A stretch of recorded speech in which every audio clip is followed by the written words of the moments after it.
Story 1. The Book That Set Maya Free. Maya Angelou was asked to write a book about her life, but she hesitated. She said no, at first. Why? Because what she had lived was painful.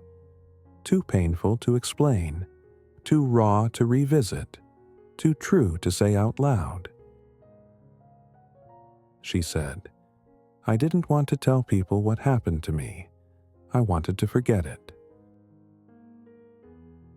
But a trusted friend told her, "Write it all down, not to shock anyone, but to free yourself." So she sat down and wrote, not just with her hands, but with her heart.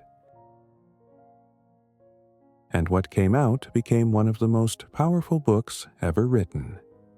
She named the book as I Know Why the Caged Bird Sings. She wrote about her childhood, about trauma, about silence, about racism, about what it felt like to be trapped and to still sing. The book shocked the world. It was honest. It was beautiful. It was brave. And thousands of people, especially young black girls, read her words and whispered, "That happened to me too." Maya later said, "Writing that book was the act that freed me from shame." She told the truth, and in doing so, she didn't just heal herself, she helped others begin to heal too. Reflection. We all carry stories. Some are light, some are heavy, and some we bury so deep we almost forget they're there.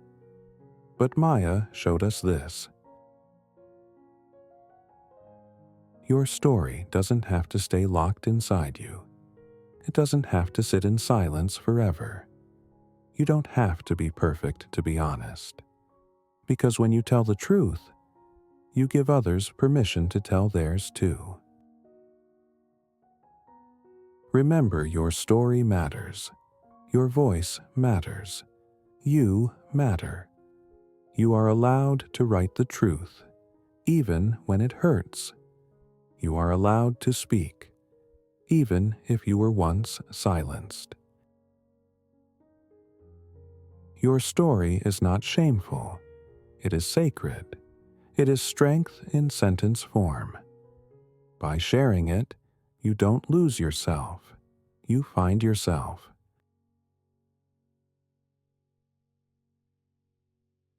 The Girl Who Drove a Streetcar. Maya Angelou was just 16 years old when she set her eyes on something that seemed impossible. She wanted to be a streetcar conductor in San Francisco, but not just any streetcar conductor, the first black woman ever to do it. Back then, these jobs were held almost entirely by white men. No one took her seriously. She walked into the transit office to apply. They looked at her and said, "We're not hiring." But Maya knew what that really meant. It didn't stop her. She went back the next day, and the next, and the next. Every single morning, she put on her best clothes and sat in that waiting room, just sitting, just being undeniable.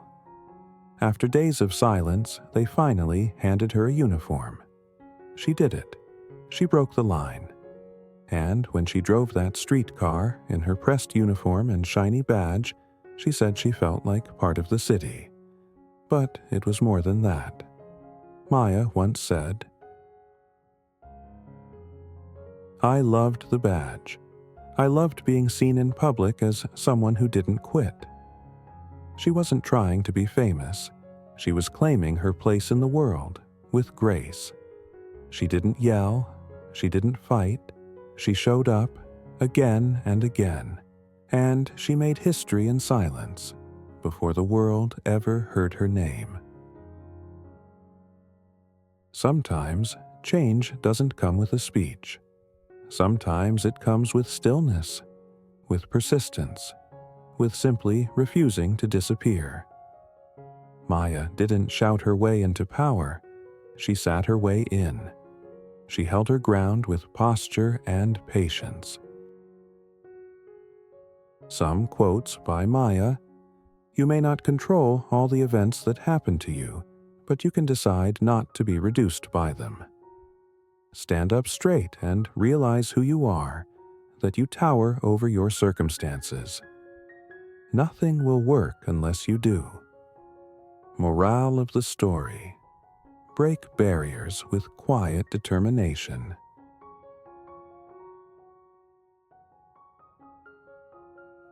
The woman who gave Maya her voice.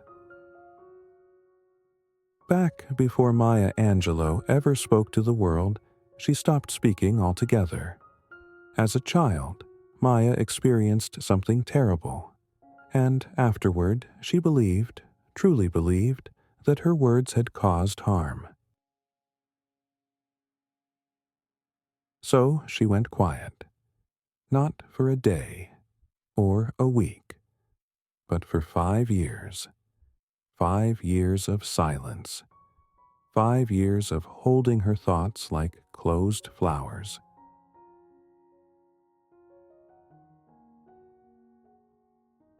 She barely spoke to anyone except her brother.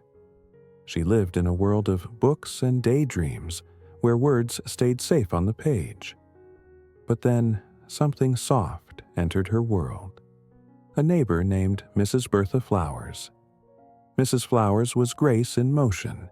She spoke like honey, slowly, gently, with words that seemed to float in the air. And she saw Maya.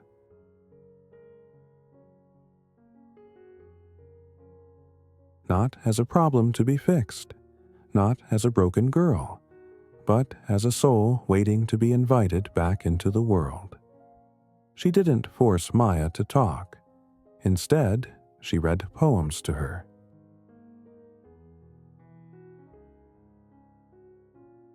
Poetry became a means to understand the rhythm of life and the music of emotion without demand. Mrs. Flowers read Shakespeare, Dunbar, black poets, and romantic ballads, and she said something Maya never forgot. Words mean more than what is set down on paper. It takes the human voice to infuse them with meaning. In that moment, Maya didn't just hear poetry. She felt a permission.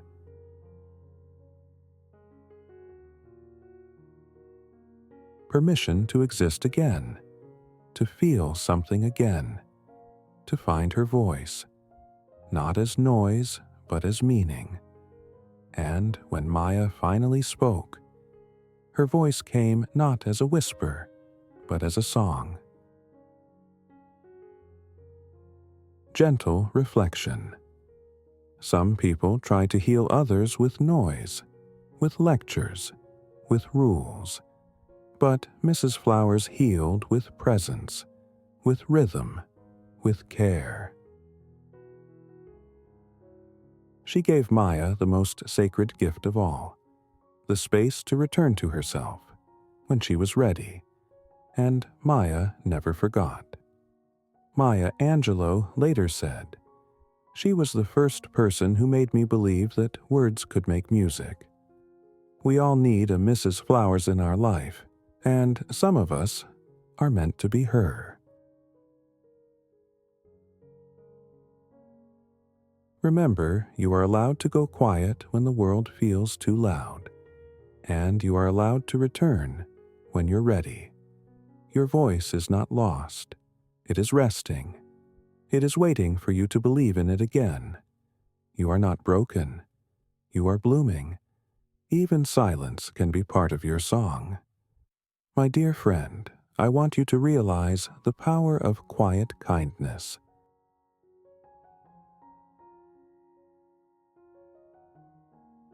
Story: Say No to Hate and Bitterness. Maya Angelou lived through things that could have broken her. She was abused as a child, ignored as a young mother, discriminated against because of her race, her gender, her truth. She had every reason to be bitter, every reason to hate. But she didn't. She chose something harder, something braver. She chose peace.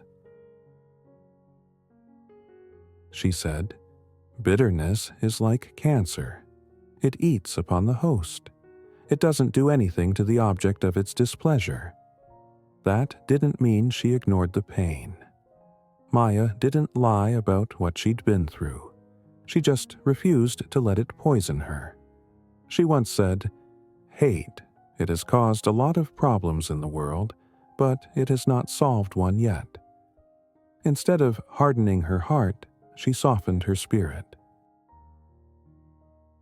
And that softness, that refusal to turn cruel, became her power. She became a person who could love, not because life was easy, but because she chose it. Reflection. It's easy to hold a grudge, easy to stay angry, easy to close your heart and call it strength. But Maya taught us that real strength is staying soft when the world tries to harden you. That love is not weakness. It's a decision. And that peace isn't something you wait for.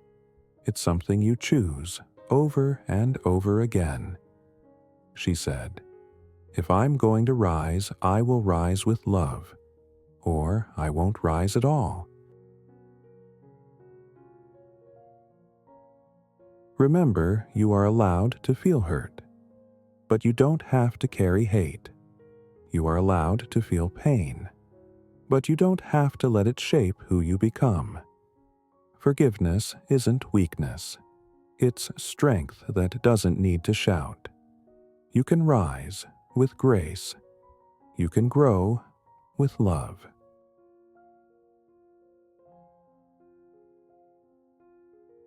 And you can choose peace, even when no one else does. Remember, my friend, to choose peace over poison. Few quotes by Maya Angelou. Hate. It has caused a lot of problems in the world, but it has not solved one yet.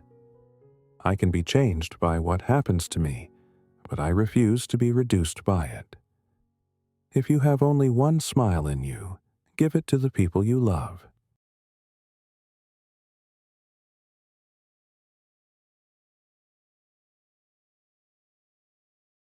Story 5. The day Maya spoke to the world. Her rising into purpose. In 1993, Maya Angelou was invited to speak at the presidential inauguration of Bill Clinton. It would be a moment seen by millions. And she almost said no. Even with all she had done, the books, the lectures, the wisdom, she was still afraid.